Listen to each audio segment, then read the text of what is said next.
Naquele tempo, Jesus voltou a falar em parábolas aos sumos sacerdotes e aos anciãos do povo, dizendo: O reino dos céus é como a história do rei que preparou a festa de casamento do seu filho e mandou os seus empregados chamar os convidados para a festa, mas estes não quiseram vir.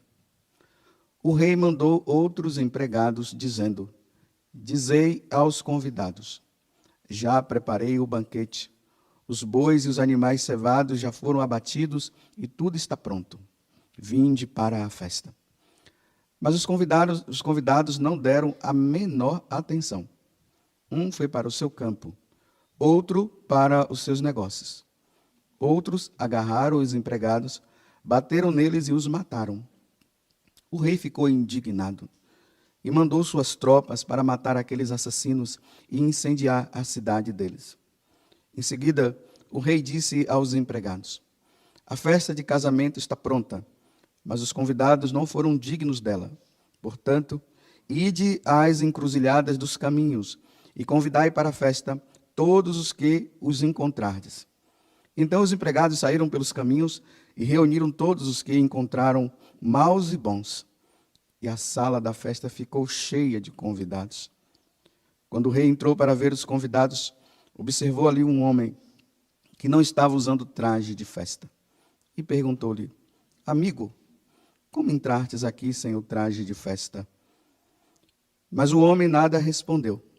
Então o rei disse aos que serviam: Amarrai os pés e as mãos desse homem e jogai-o fora na escuridão.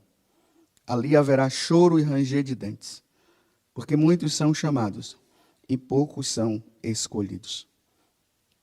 Palavra da salvação.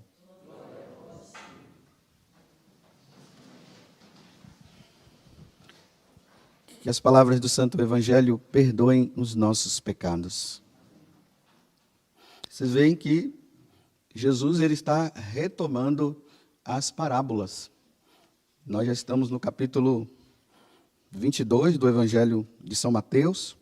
Vocês percebam que ele está falando agora para os sacerdotes e também para os anciãos do povo. Como eu já disse, né, tem horas que Jesus está falando somente para os apóstolos. Tem momentos que ele está falando com o povo todo. Agora ele está se dirigindo aos anciãos e também aos sacerdotes. E ele conta essa parábola, dizendo que o reino dos céus é como uma festa de casamento. Ou melhor, é como uma grande festa. Jesus mostra que lá no céu haverá uma grande festa. E geralmente quando Jesus faz a comparação da festa, ele sempre faz a comparação da festa de um casamento. Porque lá no céu vai ter o encontro da igreja com o seu esposo.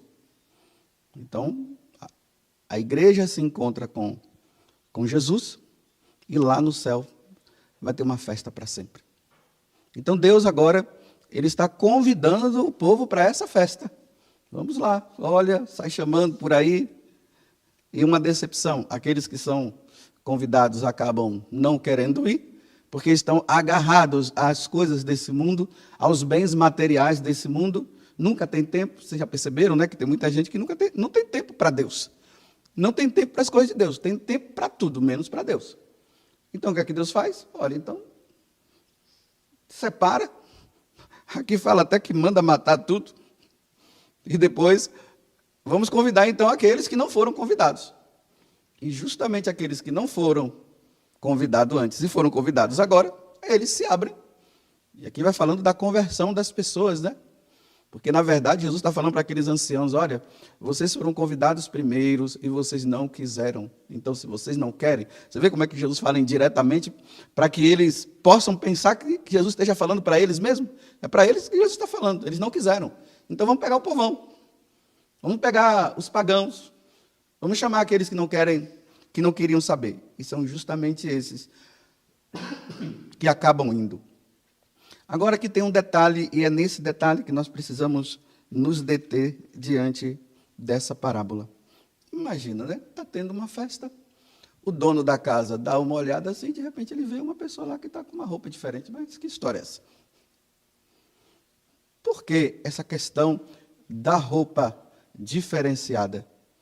Antigamente, quando as pessoas eram convidadas para a festa, o dono da casa dava uma roupa para os participantes.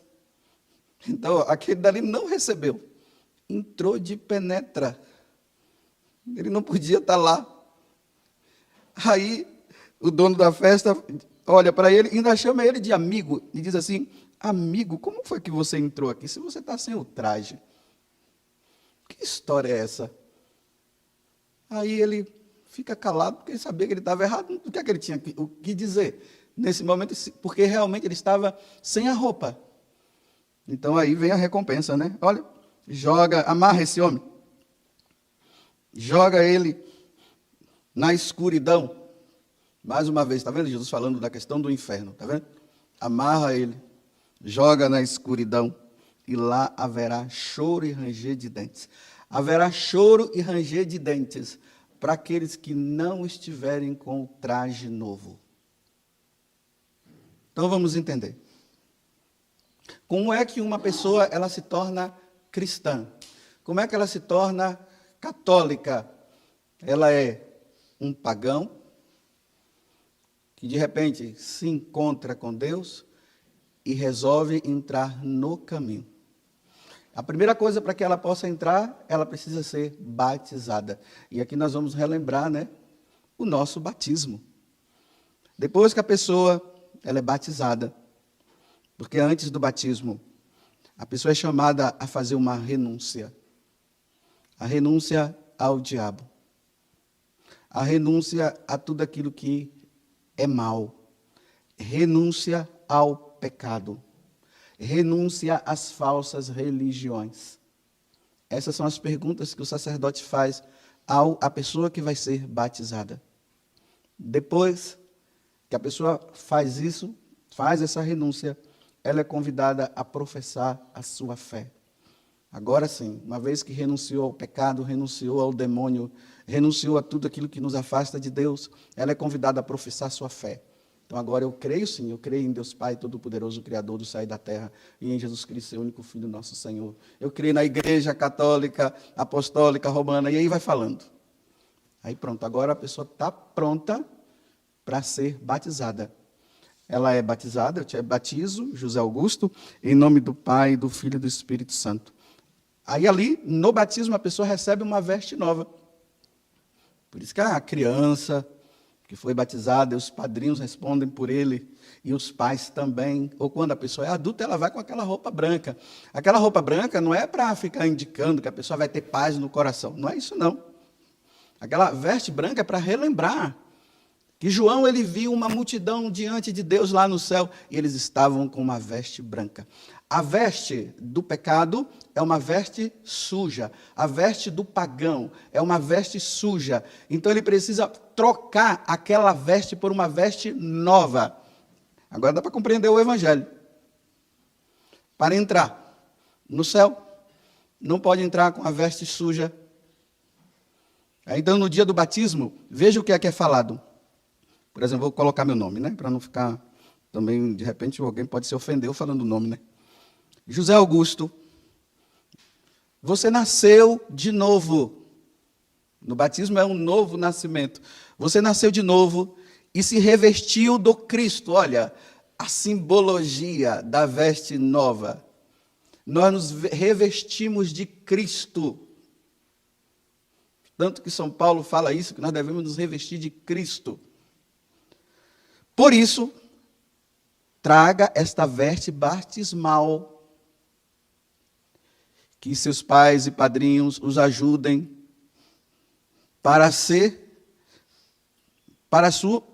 que através das suas palavras e exemplos, conserve a dignidade de filhos e filhas de Deus. Olha, aí o pai e o padrinho, os pais e os padrinhos têm que estar ali ajudando aquela criança que vai crescendo na sua vida espiritual. Eles têm que, com o exemplo deles, com as palavras deles, levar aquela criança a permanecer com essa veste branca, porque essa veste branca simboliza o Cristo que foi revestido e também a dignidade de filho de Deus que a pessoa recebeu até a vida eterna. Então, um católico, ele não pode, de forma nenhuma, permitir que as suas vestes fiquem sujas novamente. Suja quando era pagão. Como cristão, as vestes têm que estar sempre limpa, nunca suja. O batismo faz com que as nossas vestes se tornem limpa. A água purifica, a água tira toda a sujeira. E agora aqui entra a questão dos cristãos de hoje, né? Quando esse homem aqui, ele olha e diz pro bendito lá: ei, amigo, como foi que você entrou aqui? Com esse traje, sem o traje de festa. Olha, como é que você entrou aqui com essa roupa suja? Os cristãos de hoje, eles querem dizer que eles são de Deus, mas ao mesmo tempo eles querem ficar com a veste suja.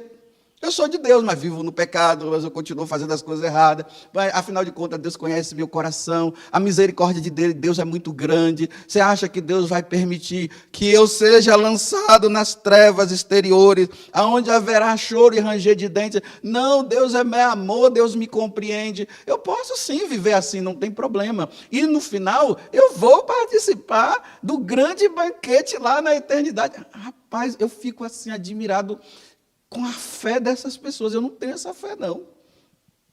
É fé demais. Acreditar que eu poderei um dia estar na eternidade com as vestes sujas, sem limpar. E aí entra realmente a fraqueza humana.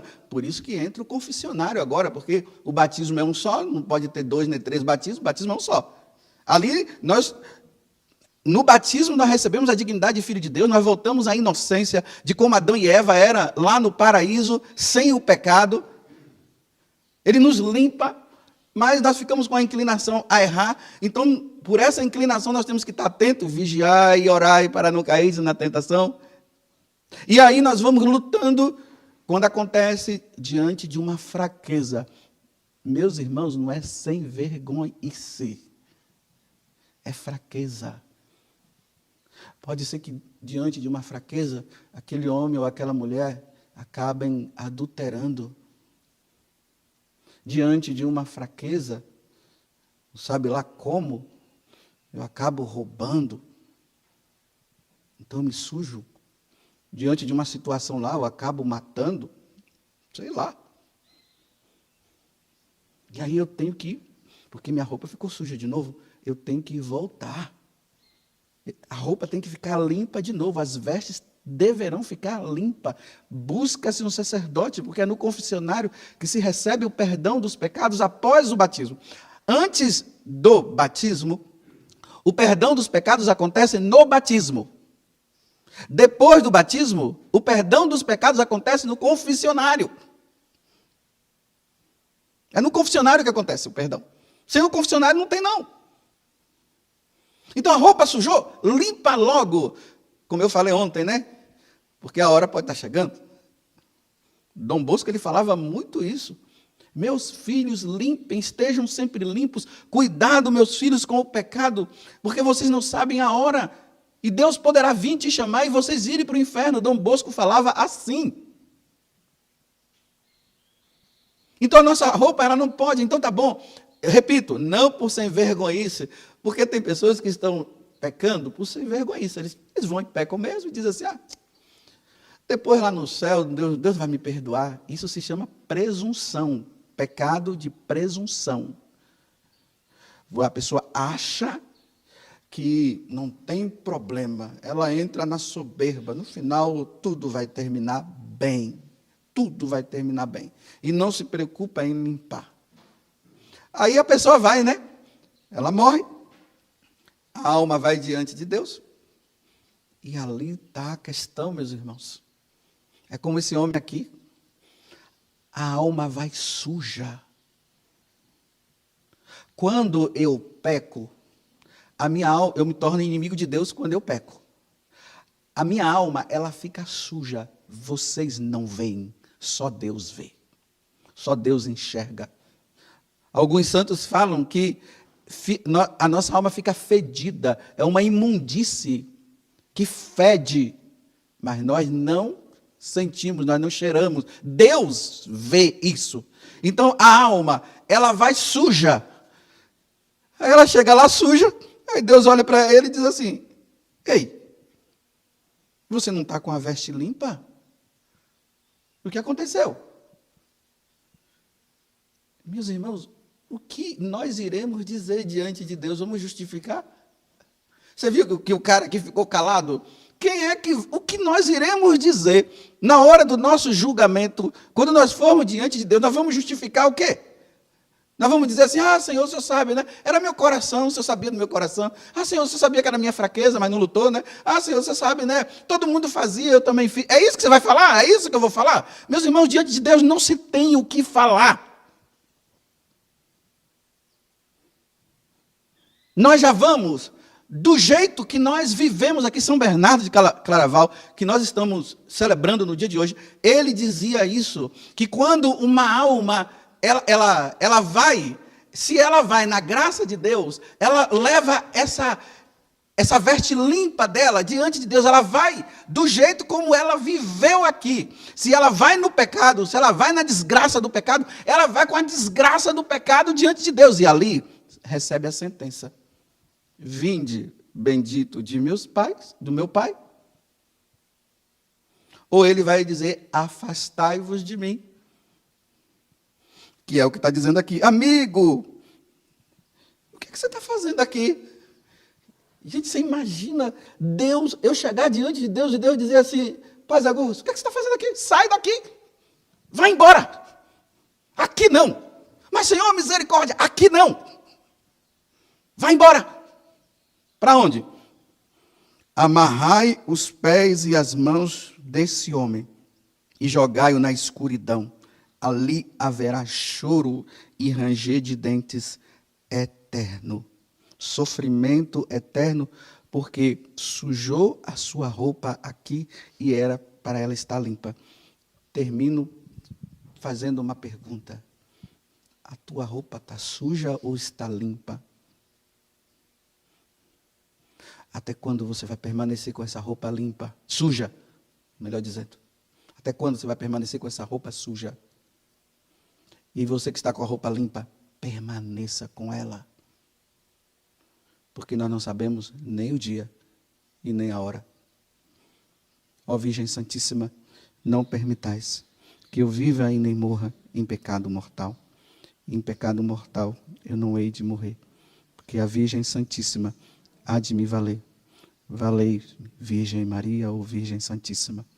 Louvado seja nosso Senhor Jesus Cristo e a nossa Mãe Maria Santíssima.